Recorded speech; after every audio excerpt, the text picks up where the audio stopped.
The passing of David Lynch has rightly brought renewed attention to the storied filmmaker's work as a director. It's difficult to sum up Lynch's legacy, but perhaps his final contribution to the silver screen does it best. Strangely enough, this contribution was not a directing job, but an acting role, which saw Lynch cameo as legendary director John Ford in The Fabelmans, an autobiographical movie about the childhood of Steven Spielberg. Asked about the cameo when his movie was released in 2023, Spielberg described Lynch as so right to play Ford in The Fabelmans. On the face of it, this assertion seems to make little sense. Leaving aside Lynch's uncanny physical resemblance in the scene to the prolific auteur of Hollywood's golden age, donning an eye patch and a baseball cap while shrouded in cigar smoke, the two directors appear to have little in common. Ford was a master of the classic cinematic western, whereas Lynch was an arthouse filmmaker who leaned heavily into surrealism. Yet the comparison somehow rings true. David Lynch was an artist first and foremost. He saw filmmaking as an extension of other art forms. Lynch's appearance as Ford in The Fabelmans focuses on the idea of cinema as an art form. "So, what do you know about art, kid?" he barks at Sammy Fabelman after a heavy puff on his cigar.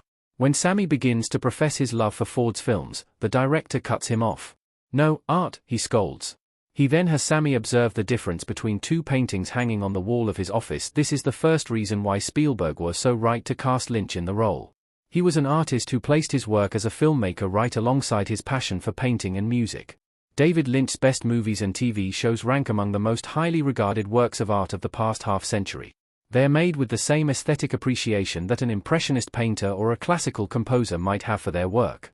It's not for nothing that he and Spielberg are the only movie directors of modern times to have an adjective in the Oxford English Dictionary named after them. What John Ford tells Sammy Fabelman reflects Lynch's own view of filmmaking. Ford tells Sammy to focus primarily on visual perspective. Watching the best scenes from David Lynch's movies, whether it's the eerie opening sequence of Blue Velvet or the surreal ending of Elephant Man, it's clear to see that Lynch was speaking from the heart when he was playing Ford in The Fabelmans. Ford's apparent obsession with finding the goddamn horizon in painting on the wall is actually a lesson in camera placement and perspective for aspiring young filmmaker Sammy. Lynch's own filmmaking takes Ford's principle: if the horizon's in the middle, it's boring as shit. A step further. He's not only concerned with the horizon's position in panoramic vistas, but the unusual positioning of characters in their settings, and the juxtaposition of unusual colors, textures and shapes, either in the same shot or in consecutive shots. Take, for instance, the juxtaposing of primary-colored flower beds and manicured lawns with a close-up of shiny black beetles crawling through the grass in Blue Velvet. Then there's Lynch's best-known visual trademark as a director, his sudden focus on a seemingly unrelated moving object. The Fabelmans shows how Lynch and Ford were unlikely kindred spirits. They had the same approach to shooting a picture from opposite ends of the Hollywood spectrum. While he wrote most of the screenplays for projects he directed, Lynch was primarily a visual filmmaker. On the subject of visual art, he once said, "Nature can teach us a lot of things." Via BBC Archive, he was discussing the different speeds at which objects or settings appear in an image, depending on how busy or bold they appear relative to the other things around them.